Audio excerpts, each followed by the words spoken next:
We both longed for a little girl, but I was afraid if we carried on, I might have a football team. So when my daughter-in-law, Bianca, who's here tonight, told us they were expecting a baby, the prospect of having a little girl was unbearable for me. During the pregnancy, Bianca and I talked endlessly about the possibilities of what the child might be, whether it would be a boy, a girl, blonde hair, blue eyes, green eyes, red hair, any combination. We both always said, as long as it's healthy. But if I could order anything, I wanted a little girl with black hair and blue eyes. Why? Because my favourite film was Gone with the Wind, and Bonnie Blue, if any of you remember Bonnie Blue in Gone with the Wind, it looked exactly like that. On March 29, 2009, with much drama and much more to come, Lotta was born. What was supposed to be a peaceful home birth turned into a dramatic emergency ambulance to hospital and a general anaesthetic caesarean section. But Lotta arrived safe, well, and my beautiful blue-eyed, black-haired granddaughter, my Liz Taylor lookalike, was here.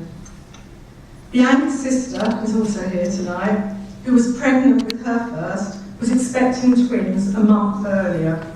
But as fate would have it, she had her boy and girl twins 12 hours earlier in the same hospital, UCH. So there we were, 3 sets of grandparents without 3 new grandchildren. We were euphoric. First grandchildren are very special. In a way, different and almost more pleasurable experience in giving birth to one's own children. Sort of more painless and just magnificent. Lotta was an extremely happy and content baby. It always worried me how good she was.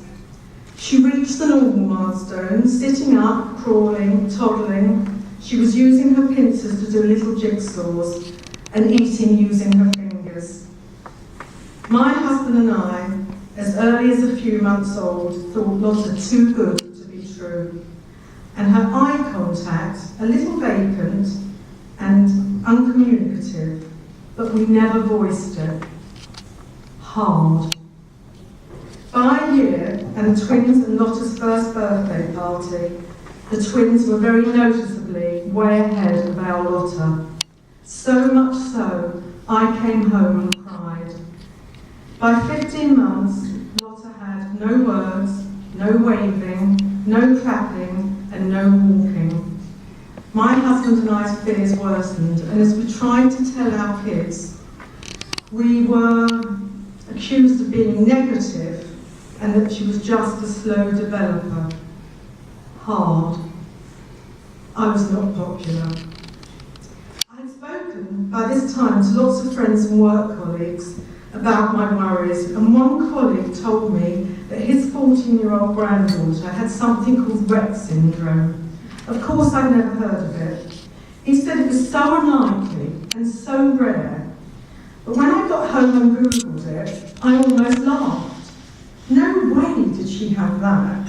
And anyway, she didn't have half the symptoms then.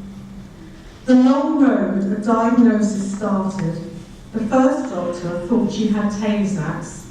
Now, if anybody knows in the room what Tay-Sachs is, it's actually terminal.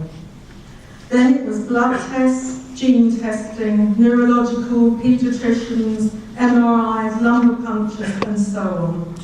Everything came back negative, and they were repeatedly told that she was just a late developer. The last test result came through, and my kids asked me to go to Great Ormond Street with them. I think they had a premonition that something bad was about to happen. I couldn't go through work commitments, and I have never forgiven myself. Hard. I spoke to them after the appointment, and they said, same as usual, nothing.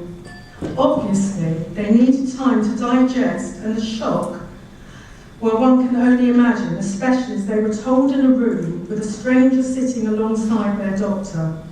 When Bianca asked who this person was, they were told a counsellor. Not very diplomatic.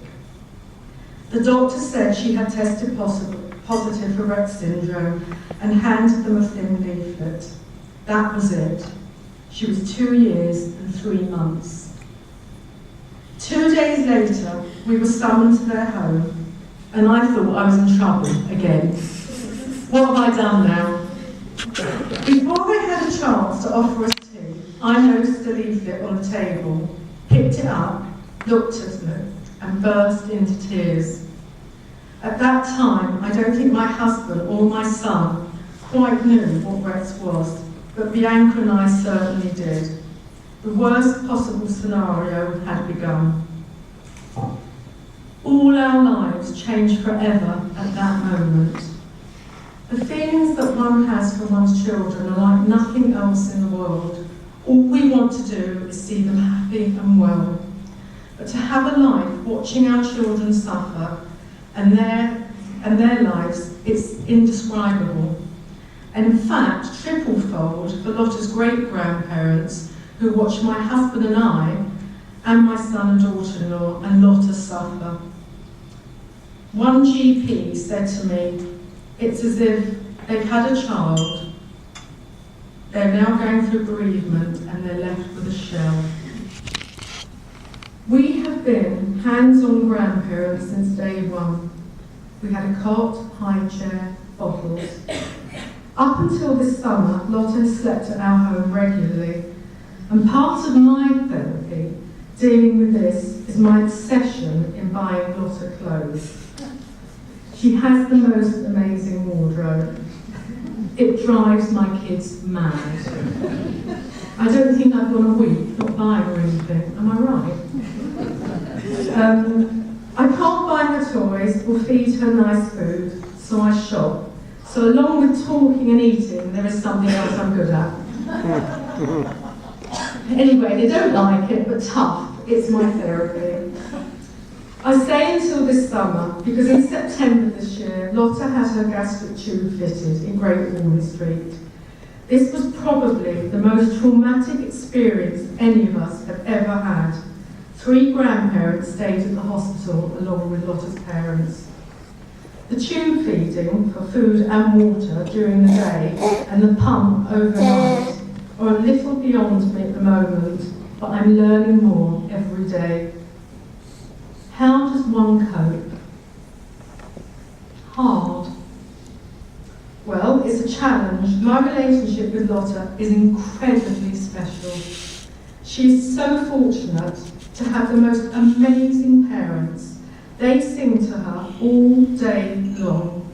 They both have fabulous, incredible voices and retentive memories. They sing songs and they tell her poems. Me, however, I'm tone deaf, dyslexic and no memory. Lotta relates to music. She has never looked at me when I come into a room. In fact, it seems she looks everywhere else but. However, when I take her hands and sing so off-key and badly, "Hey Jude," she will turn, look straight at me and smile. Hey Jude, Lotta and I. B-I-N-G-O, some of you might know, is almost having the same effect. I'm working on it. Lotta is so special. She's our first grandchild. We've since had 2 more, one from our youngest son, and Duncan and Bianca had a new baby boy just last week, who's here at the other end of the room.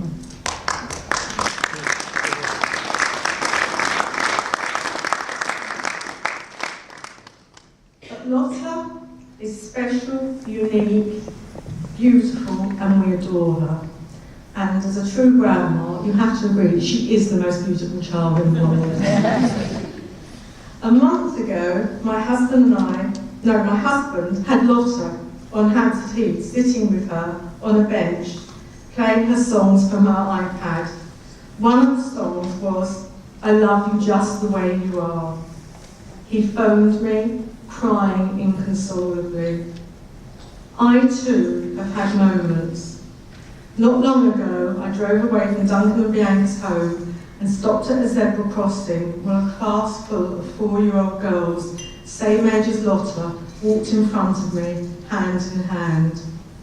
Tears. Hard. We take Lotta to the park, we see other grandparents enjoying their grandchildren. What a different experience we are having. It's hard. Lotta cannot speak, sing, use her hands, walk, feed herself, or go to the toilet without bowel aids. As if that's not enough, she's in pain. Every day for a period she will scream. So loud and so painfully, she almost breaks a vocal cord. To see her in pain is all our biggest heartbreak. She has severe digestive problems, and the gastric tube or any kind of feeding gives her trapped wind, we think. Until she can tell us, we will never know. The dynamic of our entire family has changed. The relationship between our son and daughter-in-law and their siblings and their children, the relationship with their friends, with their healthy children, it's all different. On the other hand, it has united us as a family, because the one thing we all have in common is that we want Lotta to get better. I am so incredibly proud of my son and daughter-in-law and all the Retts parents that do the most amazing job raising their girls with very little reward and a lot of hardship. The photos that you're seeing tonight that I've taken of Lotta just from my iPhone are very deceptive. What you do not see is the teeth grinding, the dribbling, the constant humming, and the fact that she screwed her hands so tight she has drawn blood. Shoes are virtually impossible to get on her with her feet curled up. Hard. What does the future hold for these girls and their parents? My kids will never be able to have a normal day out or a holiday with their newborn son without wheelchairs and feeding paraphernalia. Now, I'd like to show you a short film.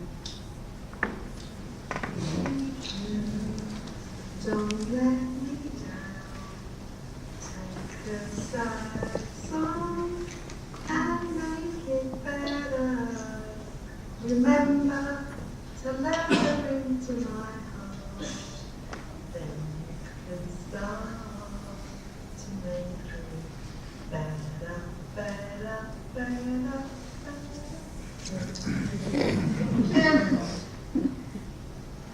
I wasn't joking about the voice, was I? Right, we know there's a cure. It can happen. They know how and what to do. There's no money, and that's why I'm here. I want Lotta and all the Retts girls to sing Hey Jude. I want Lotta to tell me I have a crap voice. I want her to tell me that. I thought I was going to be one of those grandmas who walked around with a photo album of their grandchildren. I wanted to show my granddaughter the world. Instead, I'm here showing the world my granddaughter.